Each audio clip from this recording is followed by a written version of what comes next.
से होती है, जहां कुछ प्रिजनर्स आपस में लड़ाई कर रहे हैं। इन सभी के बीच लूला नाम का एक कैदी डैगर नाम के दूसरे कैदी को मारने की कोशिश कर रहा है कि तभी वहां पर जेल का कुक इबनी आता है, जो सभी को शांत रहने के लिए कहता है, पर कोई उसकी बात नहीं सुनता। और उसी वक्त वहां डॉक्टर ड्राजियो वेरेला आ जाते हैं। वो उस वक्त पहली बार उस जगह पर आए थे और उन्हें देखकर इबनी काफी शर्मिंदगी महसूस करता है, क्योंकि इस प्रिजन की देखरेख वही करता है और इस तरह का माहौल काफी शर्मनाक था। खैर, लूला भी अब गुस्से में पागल था और उसका कहना था कि डैगर ने उसके पिता की जान उसके सामने ली है और आखिर वो उसे कैसे जाने दे। पर तभी डैगर कहता है कि वो यही डिजर्व करता था और उसकी इस तरह की बातों से लूला का दिमाग और ज्यादा खराब हो जाता है। अब ये सब देखकर डैगर कहता है कि उसने तो एक औरत को उसके जालिम पति से बचाया था, पर इस बात पर लूला तो बिल्कुल भी विश्वास नहीं होता। तो डैगर उसे एक राज बताता है कि उसके पिता को मारने के लिए उसकी मां ने ही उसे पैसे दिए थे। अब ये सब सुनकर तो लूला के पैरों तले जमीन खिसक जाती है, क्योंकि उसने कभी ये सोचा नहीं था। तो डैगर बोलता है कि इस तरह उसने एक नहीं न जाने कितने लोगों को मारा है। अब उन दोनों की बातें सुनने के बाद इबनी दोनों को पनिशमेंट के तौर पर अंडरगारमेंट में उन्हें बाहर बुलाता है, जिसके बाद वो एक दूसरे से माफी मांग लेते हैं।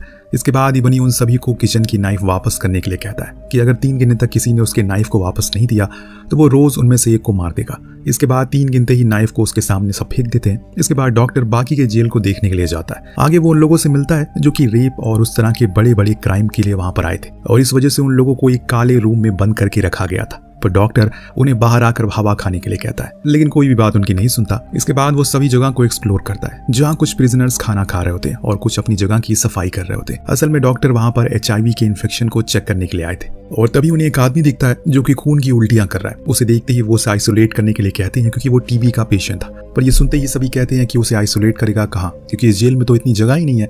खैर, अब डॉक्टर कुछ और प्रिजनर्स को टेस्टिंग के लिए बुलाते हैं, जिनमें थोड़े सिम्टम्स आ रहे थे। जहां सबसे पहले बियर्ड नाम का एक आदमी उनके पास आता है। डॉक्टर उसे पूछता है क्या वो जेल में किसी के साथ इंटीमेट हुआ है, जिस पर वो पहले तो मना करता है, लेकिन जब उसके हाथ पर आए निशान के बारे में पूछता है तो वो उन्हें कुछ नहीं कह पाता। इसके बाद बहुत से लोग वहां पर आते हैं, जिनमें कुछ खुद बाहर से इस बीमारी को लेकर आए थे और कुछ को जेल के अंदर ये हुआ था।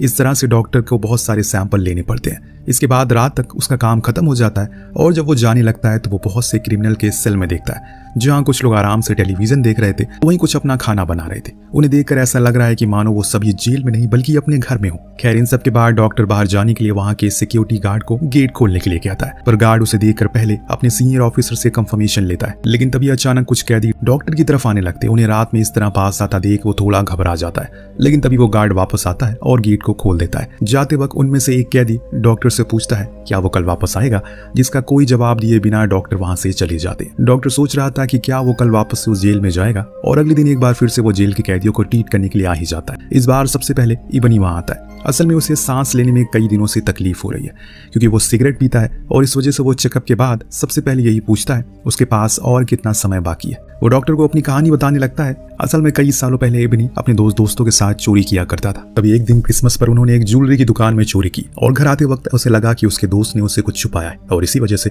वो अपने दोस्त को गोली मार देता है। अब ये सब देखकर इबनी का दूसरा दोस्त हैरान रह जाता है, क्योंकि उन लोगों ने आज तक किसी को भी नहीं मारा था। खैर, अब बचने के लिए वो लोग उस दोस्त की बॉडी को पास के नाले में फेंक देते हैं। लेकिन कुछ दिनों बाद अचानक पुलिस इबनी को पकड़ने के लिए आती है और उसका दोस्त भी उनके साथ मिला था। और यहाँ वो इबनी को बताता है कि जिसको इबनी ने मारा है उसके भाई ने उन दोनों के खिलाफ पुलिस कंप्लेन कर दी है और इसकी वजह से आज वो ये सब हो रहा है। अब ये सब सुनकर डॉक्टर पूछता है कि उसके दोस्त का क्या हुआ। वो बताता है कि एक रात उसका दोस्त जेल से भागने की कोशिश कर रहा था, जिसमें उसने बाहर जाने के लिए एक सुरंग बनाई, लेकिन वो मोटा होने की वजह से उसमें फंस गया और उसकी वही मौत हो गई। और इस तरह इबनी की कहानी खत्म हो जाती है। तभी अचानक डॉक्टर का असिस्टेंट उसे खिड़की पर बुलाता है, जहां वो देखती है कि एक बूढ़ा आदमी एक पेपर का रॉकेट बनाकर उड़ा रहा है, पर वो रॉकेट भी उस बिल्डिंग के बाहर नहीं जा पा रहा है। इन सब के बाद वहां लेडी डी नाम की एक ट्रांसजेंडर आती है, जो कि अपना टेस्ट करवाने आई थी। वो बड़ी ही स्टाइल से वहां बैठ जाती है और खुद से बताती है उसने कभी ना कोई ड्रग लिया ना ही कभी इंजेक्शन लिया। लेकिन तभी डॉक्टर उसे उसके पार्टनर्स के बारे में पूछते हैं, जिस पर वो उसे कहती है कि वो तो उसके 2000 से ज्यादा है। और इन सब के बाद वो उसका ब्लड सैंपल ले लेते हैं। उसी रात सब सो रहे होते हैं। मजिस्ट्रेट नाम का एक प्रिजनर सीवर में हाथ डाल के कुछ कर रहा था और तभी अचानक एक रात उसके हाथ में कुछ काट लेता है। उसके हाथ में इतनी चोट आती है कि उसकी उंगली टूट जाती है और इस वजह से लूला उसका ऑपरेशन करना पड़ता है। अब यहाँ लूला ड्रग के नशे में ऑपरेशन कर रहा था और डॉक्टर वहां आता है तो वो लूला को ऐसे करने से रोकता है, लेकिन तब तक वो ऑपरेशन कर चुका था। जब डॉक्टर उसका हाथ चेक करने के लिए आता है तो उसमें से 2 वेडिंग रिंग दिखती है उसे। वो मजिस्ट्रेट से इसके बारे में पूछता है तो मजिस्ट्रेट उसे बताने लगता है एक बार जब वो एक जगह स्पोर्ट देखने गया तो वहां उसे डालवा नाम की एक बहुत ही खूबसूरत लड़की दिखी, जो कि अपने बॉयफ्रेंड को सपोर्ट कर रही थी। तब वो उसके पास गया और उसने डालवा को उसके बॉयफ्रेंड को छोड़कर उसके पास आने को कहा।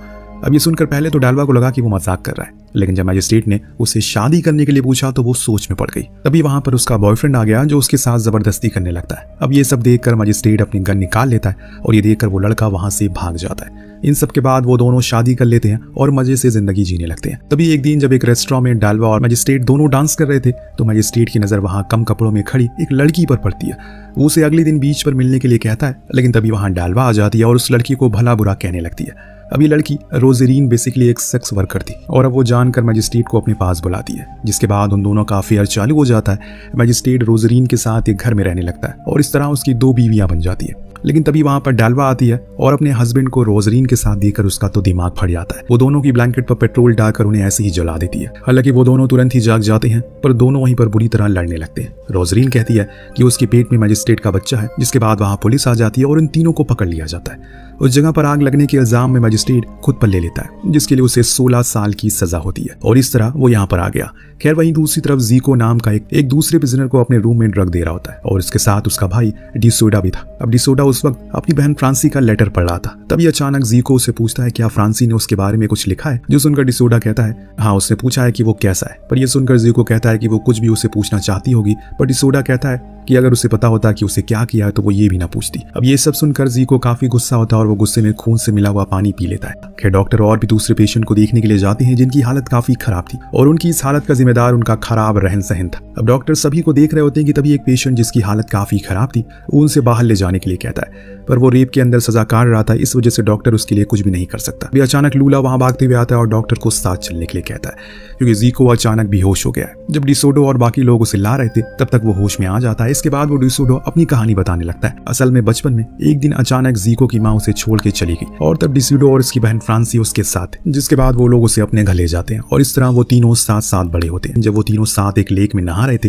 तभी अचानक डिसोडो डूबने लगता है कि तभी जीको ने उसकी जान बचा ली और ये सब सुनकर डॉक्टर पूछता है आखिर डिसोडो वहां कैसे आया, जिस पर वो बताता है कि एक रात फ्रांसी रोते हुए घर आई, उसने गेट बंद कर लिया था। ये देखकर जब डिसोडो ने उससे बात किया तो उसने बताया कि 2 लड़कों ने उसे बुरी तरह मारा और उसका रेप भी किया है। अब ये सब सुनकर डिसोडो को काफी गुस्सा आता है। वो उन लड़कों की रिपोर्ट पुलिस स्टेशन में करवा देता है, लेकिन कुछ दिनों बाद वो जीको से मिलने के लिए जाता है और जब वो जीको को सारी बातें बताता है तो जीको पुलिस के पास जाने के लिए गुस्सा करने लगता है, क्योंकि पुलिस कुछ भी नहीं करती। लेकिन आखिर में डिसोडो सेल्फ डिफेंस के लिए उसे गन मांगता है, जिसके बाद वो वहां से चला जाता है। अब कुछ दिनों बाद जब वो घर वापस आ रहा होता है तो अचानक वो 2 लड़के उसे मिल जाते हैं, उसे परेशान करने लगते हैं और जब वो फ्रांसी के बारे में बात करते हैं तो उसे बहुत गुस्सा आता है और वो गन निकाल कर उन्हें जान से मार देता है। वो दोनों लड़के वहां से भागते हैं पर डिसोडो उनमें से एक का पीछा करता है और कुछ ही देर में उसे मार देता है और इस तरह उस लड़के को मारने की वजह से वो यहाँ तक पहुंच गया। इसके बाद वो रुआसी आवाज में डॉक्टर को बताता है जब वो बाहर निकलेगा तब उसकी उम्र 48 साल की हो जाएगी और इन सब की वजह से उसकी पूरी जिंदगी जेल में ही कटेगी। इसके बाद वो जीको के ऊपर ड्रग लेने के लिए भी काफी गुस्सा करता है। आगे डॉक्टर मीरो से मिलने जाता है जिसे टीबी हो गया। उसका दोस्त एंटोनियो हर वक्त उसके साथ ही रहता है। अब डॉक्टर उन दोनों से बात कर रहा होता है, वो उन लोगों से भी उसकी स्टोरी पूछता है, जिस पर एंटोनियो बताता है कि वो और मीरो एक समय साथ में चोरियां करते थे और वो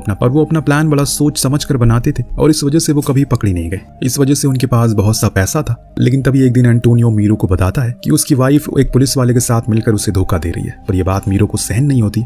वो अपनी पत्नी को लेकर एंटोनियो और उसकी वाइफ से मिलने के लिए जाता है। यहाँ मीरो की पत्नी एंटोनियो को काफी बुरा भला कहती है और अपने हस्बैंड को वहां से ले जाती है। मीरो से भरोसा करने के लिए कहता है, पर मीरो अपनी पत्नी की बात को ही सच मानने लगता है, जिसके बाद मीरो और एंटोनियो एक दूसरे से अलग हो जाते हैं। और इन सब के बाद एक रात मीरो की वाइफ उससे कहती है कि उन्हें अपने बच्चे को अच्छी लाइफस्टाइल देने के लिए किसी नए शहर जाना चाहिए और इस तरह वहां जाने से पहले मीरो अपनी सारी कमाई बैंक से निकाल लेता है। पर तभी अचानक वहां पुलिस आ जाती है और वो वही पुलिस वाला था जिसके साथ एंटोनियो ने उसकी वाइफ का अफेयर बताया था। जब वो ऑफिसर उसकी वाइफ को अपने अफेयर के बारे में मीरो को बताता है, उसी पल मीरो उसे मार देता है और इसके बाद बाहर आकर वो अपनी पत्नी को भी मार देता है और उस तरह से वो जेल में आ गया। वही मीरो के बिना चोरी करते समय एंटोनियो से गलती हो जाती है और वो भी पकड़ा जाता है। इसके बाद वो डॉक्टर से पूछता है क्या छोटे बच्चों को कुछ याद रहता है, जिस पर डॉक्टर उसे बताता है कि नहीं।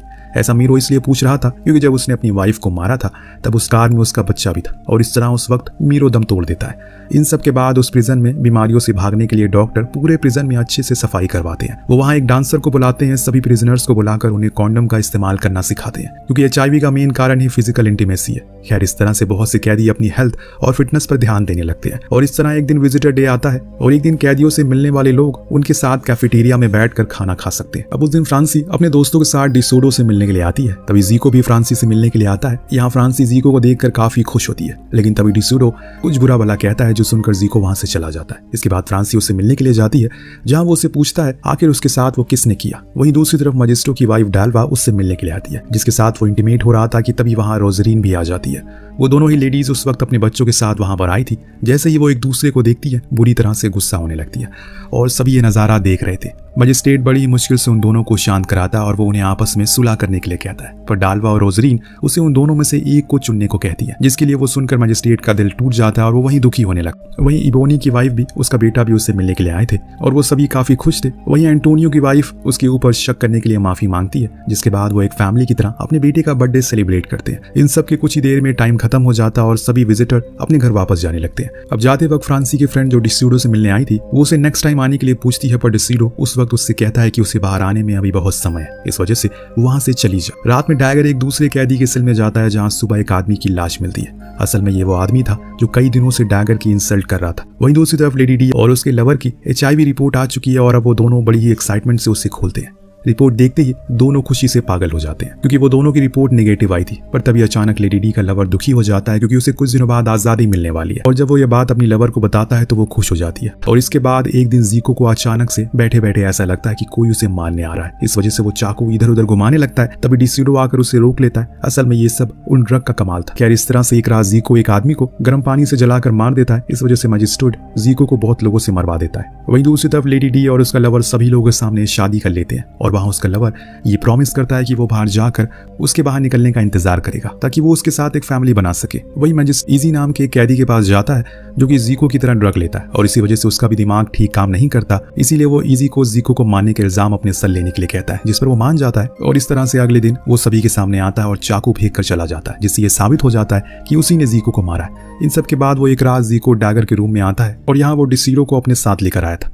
वो अपना सारा खून उसके ऊपर लगाकर गायब हो जाता है और तभी अचानक डैगर की नींद खुल जाती है और वो जाग जाता है। उस दिन के बाद से वो खोया खोया सब तरफ घूमता रहता है। उसे समझ नहीं आ रहा है कि उसके साथ क्या हो रहा है। इसकी वजह से वो डॉक्टर से मिलने के लिए जाता है। वो पहले तो कुछ नहीं कह पाता, फिर डॉक्टर को अपनी कंडीशन बताता है। उसकी बात सुनकर वो उससे कहता है कि उसने जितने लोगों को मारा है, अब उसका गिल्ट उसके ऊपर आ रहा है। इसके बाद डैगर उससे पूछता है क्या इसका कोई इलाज है। डॉक्टर ये कहकर चला जाता है कि अगर इसका कुछ इलाज होता तो शायद सभी को चाहिए होता। ये सुनकर डैगर पागलों की तरह जेल में घूमने लगता है और एक दिन तो वो जीसस की शरण में पहुंच जाता है, जहां वो जीसस के सामने अपना सर झुकाता है और धार्मिक लोगों में शामिल हो जाता है। इन सब के कुछ समय बाद जेल में एक फुटबॉल गेम होता है, जिसमें बहुत से प्लेयर खेल रहे थे। इसी बीच बियर्ड और दूसरे ग्रुप एक आदमी से बहस हो जाती है और धीरे धीरे करके यह बात इतनी बड़ी हो जाती है कि जेल में दो ग्रुप के बीच एक जंग होने लगती है। सभी अपने छुपाए हुए हथियार निकाल लेते हैं और सभी मिलकर पानी की पाइप को तोड़ देते हैं। इस बीच उनमें से एक आदमी वहां आग लगा देता है और वो क्रिमिनल पागलों की तरह सामान नीचे फेंकने लगता है। आग को देखते ये सभी गार्ड अलर्ट हो जाते हैं और वहां बहुत से ऑफिसर को भेजा जाता है और उनमें से कुछ लोग उस झगड़े में पड़ना नहीं चाहते।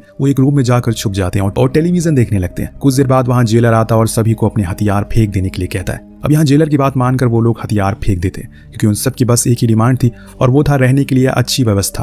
पर तभी एक आदमी उस पर टॉयलेट सीट फेंक देता है। इसके बाद सारी पुलिस बटालियन अंदर आ जाती है। वो लोग सभी सामने दिख रहे कैदियों को मारने लगते हैं और कोई भी कैदी मरना नहीं चाहता। इस वजह से वो लोग अपने सेल में जाकर छुपने की कोशिश करते हैं। इसके बाद वो पुलिस ऑफिसर सभी को भून देते हैं और जिन लोगों की उस दिन किस्मत बहुत ही अच्छी थी, सिर्फ वही जिंदा बचे, बाकी सब के सब मारे गए। और उस दिन उस जेल में 111 कैदी मरे और सब खत्म होने के बाद बचे हुए कैदियों को बिना कपड़ों के अगली सुबह तक बाहर बैठाया गया, जिसके कुछ समय बाद बचे हुए कैदियों को भी दूसरी जगह पर शिफ्ट कर दिया गया और कैरेंडीरो के जेल को हमेशा के लिए बंद कर दिया गया। कैरेंडीरो के जेल में कोई भी पुलिस वाला नहीं मरा, मरे तो सिर्फ कैदी, और वो सिर्फ इसलिए लड़ाई कर रहे थे ताकि उन्हें अच्छी जगह मिल सके। और इस लड़ाई में उनमें से ना जाने कितने लोगों ने अपनी जान गंवा दी। उस दिन से जेल में किसने कैदियों को मारा, इस बात का कोई सबूत नहीं है। पर क्या ये सही था? क्या गुनहगारों को सच में अपनी कोई बात कहने का अधिकार नहीं है? क्या सभी कैदी एक जैसे होते हैं? ये बात सोचने वाली है और इसी के साथ ये कहानी यहीं पर खत्म होती है। आपको कहानी कैसी लगी हमें कमेंट करके जरूर